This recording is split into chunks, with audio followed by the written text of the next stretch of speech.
Muchas gracias, Jorge. Ante todo, agradeciendo al señor congresista Clemente Flores, a cuyo saludo dirijo a través de sus representantes, que se encuentra aquí sentada en esta mesa de honor, a todos los asistentes que nos vienen a acompañar en este importante hemiciclo, que, como bien lo dijeron inicialmente, es el mejor espacio probablemente donde podamos hablar sobre liderazgo y sobre cómo ese liderazgo se debe ejercer. Yo quiero dar un especial agradecimiento al doctor Carlos Jaico por habernos invitado a participar en esta mesa de honor, porque presido una organización, como bien indicaba Jorge, que promueve la participación de las mujeres en la toma de decisión, ¿no? Precisamente en los espacios de directorio, gerencias, en empresas tanto privadas como públicas. Y es que últimamente los temas de género, liderazgo y si existe una diferencia entre ello y entre hombres y mujeres para poderlo ejercer, es casi como un tema regular y casi de agenda que se está escuchando regularmente. Agradezco que nos permitan participar y dar un comentario a un importante libro que recomiendo leer y sobre todo interiorizar en algunos de sus aspectos, porque Carlos ha tenido la particularidad, a diferencia de muchos libros e incluso tratados en algunos casos sobre liderazgo y el liderazgo y la historia, ha tratado de hacernos una síntesis de cómo el liderazgo se expresa una diversidad de hechos históricos, pero también donde ha marcado la imagen del líder, ¿no?, que ha generado cambios estructurales en sus sociedades en su momento. Hoy, qué duda cabe, vivimos tiempos de cambio, de todo tipo, ¿no? Y hablar de liderazgo en un contexto así, a través de un libro como el que Carlos nos está proporcionando, es indudablemente un aporte. Inicio probablemente con una primera frase que uno encuentra en el libro cuando dice: la verdadera fortaleza está en ti. Y es que en realidad cuando hablamos de liderazgo son los temas que a nosotros en Women's CEO nos interesa, como es el liderazgo de las mujeres, el liderazgo no tiene género, ¿no? Está visto en personas, mujeres, hombres, que ejercen características y habilidades particulares que van desarrollando en el tiempo, y por tanto comparto la premisa inicial de Carlos cuando habla de aquellos 7 principios irreemplazables, ¿no? Cuando dice que en efecto el líder en realidad se hace, y se hace por una serie de coyunturas, por una serie de aspectos que le ha tocado vivir y también por retos que probablemente lo confrontan en la vida. En mi caso particular, yo he tenido la dicha de poder desarrollar mi carrera profesional en el campo corporativo y también en de la gestión pública. He estado en el aspecto minero energético en los últimos años y sí, como bien dice Jorge, lidiando un poco con los conflictos sociales, y es un magnífico espacio sobre todo para poder conocer cómo se detenta el liderazgo para la solución precisamente de problemas en donde las partes sientan que están ganando de una u otra medida. Y es por eso que el comentario que yo me voy a permitir centrar como mi presentación, quisiera enfocarla en uno de estos 7 principios a los cuales hace referencia Carlos en su libro, que tiene relación con lo que es la negociación, ¿no? Y para ir exacto, algunas frases mencionadas en el libro, este capítulo comienza con un título que dice: el líder sabe negociar. Y yo creo que ese solo título trata de abarcar muchas cosas, ¿no? El saber importa aprendizaje, importa preparación, importa efectividad en las decisiones, en las estrategias que va a adoptar a efectos de llegar a una conclusión específica. Negociar, por su parte, importa también una serie de pasos, de habilidades, ¿no? Sobre todo de capacidades de respuesta ante determinadas coyunturas y circunstancias, porque hay que decirlo, no necesariamente se negocia en contextos en donde uno plenamente domina la circunstancia en la que está expuesta. Evidentemente, y es parte de las recomendaciones de Carlos en su libro, uno tiene que prepararse muy bien antes de iniciar una negociación. Y es cierto, ¿no? La negociación, cuando uno entra a un proceso de negociación, pues lo primero que uno tiene que evaluar es quién es tu contraparte, y no solamente quién es tu contraparte, sino cuál es el grupo de actores que participan y que podrían influir en esa contraparte. Y mucho de ese análisis acucioso, ¿no?, nos permitirá tener de alguna manera o diseñar una estrategia más cercana a los resultados que pensamos lograr. Este capítulo, en materia de negociaciones, habla sobre las fases de la negociación. Y claro, se centra fundamentalmente en dos, ¿no?, que es la preparación y la negociación. Pero yo quisiera hacer un especial comentario a lo que es la fase de preparación y sobre todo el enfoque que Carlos le ha dado al concepto de interculturalidad. Es decir, él dice de que algo que todo líder de negociación tiene que tener presente es quién es, por supuesto, el interlocutor, pero sobre todo qué trae consigo, ¿no? ¿Cuál es ese activo y pasivo que trae consigo? ¿Cuáles son aquellas tradiciones, aquellas experiencias, aquella coyuntura, ¿no?, aquella forma de vida que ese interlocutor, aquella persona que está en la otra orilla, trae al momento de centrarse en una negociación? Y de hecho es fundamental. Y llevándolo a este importante hemiciclo que nos retrotrae a lo que es la esencia de nuestro país, pues hablar de interculturalidad es hablar, al menos en el Perú, de una condición mucho más compleja, ¿no? Porque, recordemos, somos un país multicultural. Estamos en el Perú, aproximadamente 52 pueblos indígenas que existen, que conviven con una sociedad preponderante, pero de manera particular, estos pueblos habitan en aproximadamente el 60% del territorio nacional.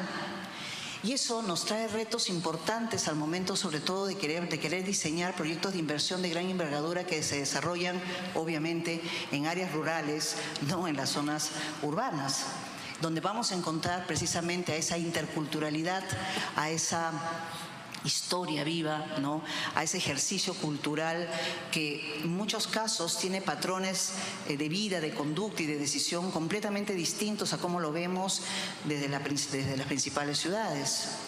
Entonces sí, partir con que la preparación tiene que tener en el conocimiento de la interculturalidad de tu contraparte una de los principales pasos que se tiene que adoptar. De hecho, es consecuente con el objetivo que se pretende dar a conocer. Una negociación efectiva sin conocer ese carácter intercultural, vivencial que trae la persona que está en la otra orilla, pues haría peligrar probablemente sus resultados si no se hace de manera acuciosa. Y sobre todo, y acá probablemente traigo una reflexión, que es una reflexión que uno obtiene también de la práctica en las industrias mineroenergéticas. El Perú tiene una gran oportunidad de encontrarse con ese carácter identitario. Yo imagino que muchos de ustedes recordarán el año 2009, cuando surge el conflicto de Bagua. Muchas personas acá en Lima se daban por enterados que teníamos tal diversidad cultural en el país, ¿no? Y en realidad, si uno retrotrae las decisiones de lo que pasó entonces en Bagua, se podrá dar cuenta de que casi lo que ocurrió no fue más que un mal manejo intercultural, ¿no? Porque la toma de decisiones abrupta que se llevó en ese momento fue inconsistente con la forma como los pobladores de esas localidades habían percibido un conflicto y cómo pensaban responder a él, ¿no? Entonces, esa carencia de análisis adecuado en las más altas instancias del país llevó a que vivamos un conflicto de gran envergadura. Yo diría,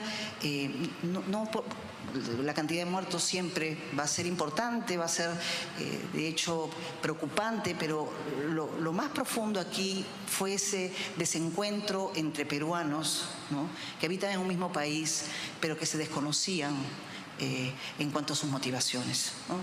Después de Bagua entramos a un largo proceso de negociación, lo digo porque participé en ello, de 7 meses en donde trajimos a muchos representantes del interior del país para negociar distintos aspectos, ¿no? Desde su visión de vida, de desarrollo para los próximos 15 años, hasta por supuesto lo que finalmente es una realidad y se aprobó en este hemiciclo, que es la ley de consulta previa, que es una forma de reencuentro, de una oportunidad de los peruanos en poder conocernos más.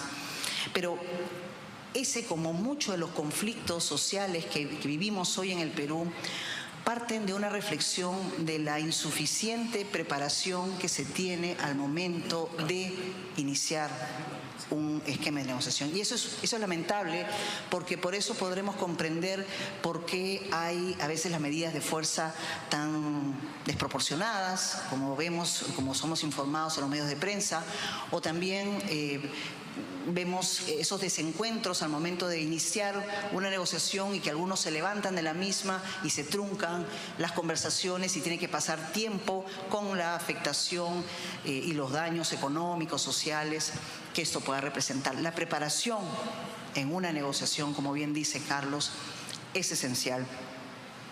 Y a esto a mí me gustaría destacar un aspecto que Carlos lo menciona particularmente, que es cómo de alguna manera enfocar una negociación acertada una vez que ya preparado, teniendo totalmente identificadas las variables de lo cuales venimos conversando, se ingresa a la negociación propiamente dicha. Y él plantea aspectos que son importantes, de hecho, y que muchas veces se dejan de lado, ¿no? Por ejemplo, el espacio, tiempo y contexto.